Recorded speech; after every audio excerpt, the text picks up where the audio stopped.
பீனாக்கா missile system இந்த வார்த்தையை கேட்ட உடனே நம்ம டிஃபென்ஸோட DRDO உருவாக்குன அந்த மிசைல் தான் உங்களுக்கு ஞாபகம் வரும். அதை பற்றி தான் இந்த வீடியோவில் நம்ம டீட்டெயிலாக பார்க்க போகிறோம். வெல்கம் டு அக்னிவீர் தமிழன் யூடியூப் சேனல்.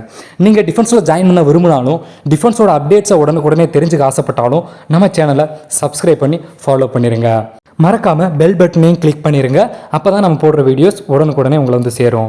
வாங்க வீடியோக்குள்ள போகலாம். ஃபர்ஸ்ட் உங்க எல்லாருக்குமே டவுட் இருக்கும், பினாக்கா அப்படின்ற பேரை எதுக்காக இந்த மிசைலுக்கு வச்சிருக்காங்க அப்படின்றத. பினாக்கா அப்படின்னா என்ன அப்படின்னா சிவனின் சூலம் அப்படின்னு சொல்லுவாங்க. அதாவது நம்மளோட இந்து மத கடவுளான சிவன் பயன்படுத்துகிற அந்த ஈட்டியை தான் நம்ம பினாக்கா அப்படின்னு வந்து சொல்லுவோம். அதோட பேரை தான் நம்ம DRDO இந்த மிசைல் சிஸ்டத்துக்கு வச்சிருக்காங்க. ஃபர்ஸ்ட் பினாக்கா மிசைல் சிஸ்டம் எதுக்காக கொண்டு வந்தாங்க அப்படின்றத நீங்கள் தெரிஞ்சுக்கணும். பொதுவாக வார் நடக்குது அப்படின்னாலே ரெண்டு தரப்புக்கு இடையிலையும் ரொம்ப அதிகமான உயிர் சேதங்கள் ஏற்படும். அதனாலேயே இப்போ உள்ள சயின்டிஃபிக் ஆராய்ச்சி மூலமாக நம்ம ஒரு சிஸ்டமை ஆக்டிவேட் பண்ணி அது மூலமாக எனிமிகளை அழிக்கிறதுக்கான ஒரு சிஸ்டம் தான் இந்த பினாக்கா மிசைல் சிஸ்டம். ஃபர்ஸ்ட் இதுக்கான plan DRDO 1980 multi barrel rocket launcher, அதாவது MBRL அப்படின்னு ஆரம்பிச்சாங்க. ஆனால் அது ஐடியாவாக மட்டும்தான் அப்போ இருந்துருச்சு. 1990 தான் இதை உருவாக்குறதுக்கு ஸ்டார்ட் பண்ண ஆரம்பித்தாங்க DRDO.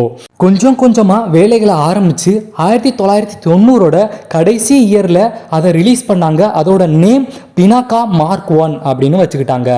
இதோட ரேஞ்சு கிட்டத்தட்ட 40 கிலோமீட்டர் வரைக்கும் தாக்கி அளிக்கக்கூடிய திறமை இருக்குது.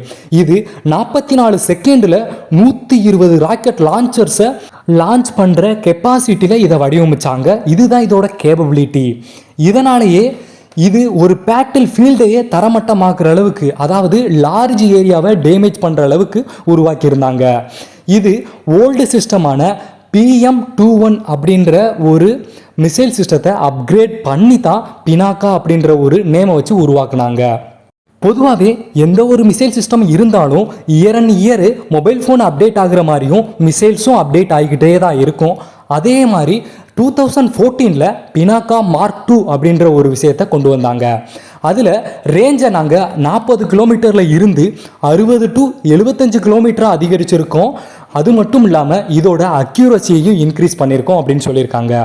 அதில் இம்பார்ட்டண்ட்டான விஷயம் என்ன அப்படின்னா எஃபெக்டிவ்னஸ் ஆஃப் பேட்டில் ஃபீல்டு.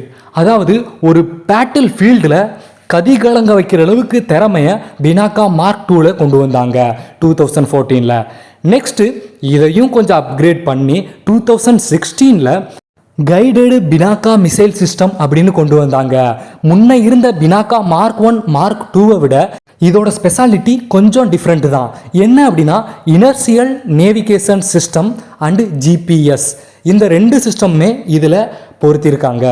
எதுக்காக அப்படின்னா அக்யூரேட்டாக நம்ம எனிமியை அட்டாக் பண்ணவும், ரேடாரிலிருந்து வர சிக்னலை கேப்சர் பண்ணி அதையும் ஆட்டோமேட்டிக்காக தாக்கி அளிக்கிற கெப்பாசிட்டி இருக்கிற மாதிரி உருவாக்கியிருந்தாங்க. வருஷத்துக்கு வருஷம் எப்படி அதோட அக்யூரசி இன்க்ரீஸ் ஆகுதோ அதே மாதிரி கைடடு பினாக்கா 2016 உருவாக்கின மிசைல் சிஸ்டம்லையும் அக்யூரசியை ரொம்பவே அதிகரிச்சிருந்தாங்க. இதோட பேரை குவாசி மிசைல் சிஸ்டம் அப்படின்னு சொல்லலாம். அப்படியே வருடங்கள் கடக்குது. கிட்டத்தட்ட 5 வருடங்களுக்கு அப்புறம் பினாக்கா மார்க் III, அதாவது பினாக்கா ER அப்படின்னு சொல்லுவாங்க.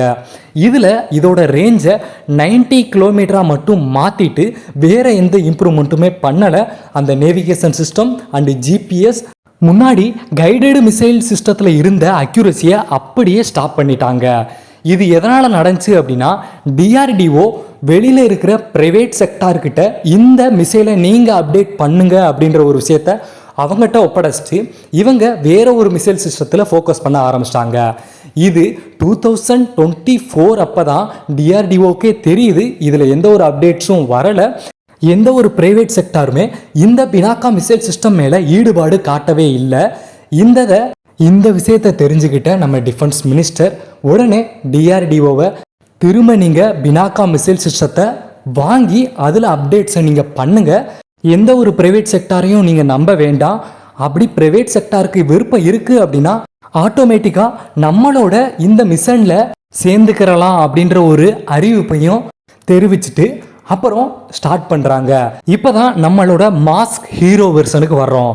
இந்த பினாக்கா மிசைல் சிஸ்டத்தோட அப்கிரேடு வேற லெவலாக இருக்க போகுது. இதில் அவங்க சொன்ன ஃபர்ஸ்ட் விஷயம் என்ன அப்படின்னா லாங் ரேஞ்ச் ராக்கெட்ஸ், அதாவது ஃபியூச்சரிஸ்டிக் அம்யூனிஷன் ஆன் ஆர்மி. நம்மளோட ஆர்மியோட வெப்பனை இந்த மாதிரி ஒரு லெவலில் உருவாக்க முடியாது அப்படின்னு நினைக்கிற அளவுக்கு உருவாக்கணும் அப்படின்னு முடிவு பண்ணிட்டாங்க. பட் இவங்க அந்ததுக்கான மிஷனில் டச்சில் இருந்து 5 வருடங்கள் ஆயிடுச்சு. அப்போ தான் ரஷ்யா உக்ரைன் வார் வந்து நடந்துக்கிட்டு இருக்கு 2024 ஸ்டார்டிங்கில். இப்போ தான் நம்ம இந்தியாவோட DRDO முடிவு பண்ணுறாங்க ரஷ்யா உக்ரைன் வாரில் எந்த லெவலுக்கு அட்டாக்ஸ் நடக்குது, எந்த அளவுக்கு மிசைல்ஸ் வந்து அப்டேட் ஆகிருக்கு 2024, இந்த விஷயங்களை எல்லாத்தையும் அப்சர்வ் பண்ணிவிட்டு நம்மளோட பினாக்கா மிசைல் சிஸ்டத்தை அப்கிரேட் பண்ணுவோம் அப்படின்னு வந்து முடிவு பண்ணுறாங்க. இந்ததுக்கான பேர் நான் முன்னாடி சொன்ன மாதிரியே multi barrel rocket launch system MRLS அப்படின்னு மாற்றிட்டாங்க. இவ்வளோ சேஞ்சஸ் வந்தாலும் நம்மளை எதிர்பார்க்குறது எவ்வளவு ரேஞ்ச் இருக்கும் அப்படின்றது தான். இதோட ரேஞ்சை 75 கிலோமீட்டரில் இருந்து 120 கிலோமீட்டராக அதிகரிச்சிருக்காங்க. இப்போ இந்ததுக்கான அப்டேட்ஸை 150 கிலோமீட்டரை விட அதிகமாக்கணும் அப்படின்ற முயற்சியில் DRDO ஈடுபட்டுக்கிட்டு தான் இருக்குது. இப்போ நம்மளாம் எதிர்பார்க்குறது ரேஞ்ச் எவ்வளோ இருக்கும் அப்படின்றது தான். முன்னாடி இருந்த ரேஞ்சை விட இப்போ ஆல்மோஸ்ட் 4 டைம்ஸ் வந்து இன்க்ரீஸ் பண்ணியிருக்காங்க. எல்லா விஷயங்களை பற்றின அப்டேட்ஸை டிஃபென்ஸ் அக்விசிஷன் கவுன்சில் தான் வந்து இப்போ நடந்து முடிஞ்ச 15 ஆகஸ்ட் 2024 இண்டிபெண்டன்ஸ் டேல அஃபீஷியலாக அனௌன்ஸ் பண்ணியிருக்காங்க. இது மட்டும் இல்லாமல் பிரலாய் டாக்டிக்கல் பாலிஸ்டியல் மிசைல் அப்படின்றதோட ரேஞ்சை 400 கிலோமீட்டராகவும், நிர்பாய் சப்சோனிக் குரூஸ் மிசைல் அப்படின்றதோட ரேஞ்சை கிட்டத்தட்ட 1000 கிலோமீட்டர் அதிகப்படுத்தி இருக்கிறதா இந்தியன் மிலிட்ரி தரப்பில் சொல்லியிருக்காங்க. இதற்கான சோதனை பயிற்சியும் நடந்து முடிஞ்சிருச்சு. முன்னாடி இருந்த பினாக்கா மார்க் 1 இருந்து மார்க் 2, மார்க் 3 எல்லாத்துலேயுமே GPS and inertial navigation range சிஸ்டத்தை ஆட் பண்ணியிருந்தாங்க.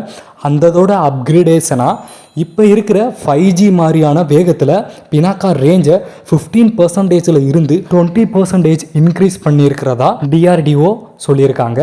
இதோட வேறு லெவலான அப்டேட் கூடிய விரைவில் கொண்டு வருவோம், நாங்கள் எங்களோட பேட்டில் ஃபீல்டில் லான்ச் பண்ணுவோம் அப்படின்னு இந்தியன் ஆர்மி தரப்புலையும் சொல்லியிருக்காங்க. வெயிட் பண்ணி பார்க்கலாம் நம்மளோட பினாக்கா மிசைல் சிஸ்டத்தோட அப்கிரேடு அவங்க சொன்ன மாதிரியே வந்துச்சா இல்லையா அப்படின்றது. நாட்டோட வளர்ச்சி நம்மளோட மக்களோட வளர்ச்சி அப்படின்ற மாதிரியும் டிஃபென்ஸோட எல்லா விஷயங்களையும் நீங்கள் தெரிஞ்சுக்க ஆசைப்படுறீங்க அப்படின்னா நம்ம சேனலை சப்ஸ்கிரைப் பண்ணி ஃபாலோ பண்ணிடுங்க. இந்த அப்டேட்ஸ் பிடிச்சிருந்துச்சி அப்படின்னா உங்கள் ஃப்ரெண்ட்ஸுக்கும் ரெக்கமெண்ட் பண்ணுங்கள், லைக் பண்ணிடுங்க. நன்றி.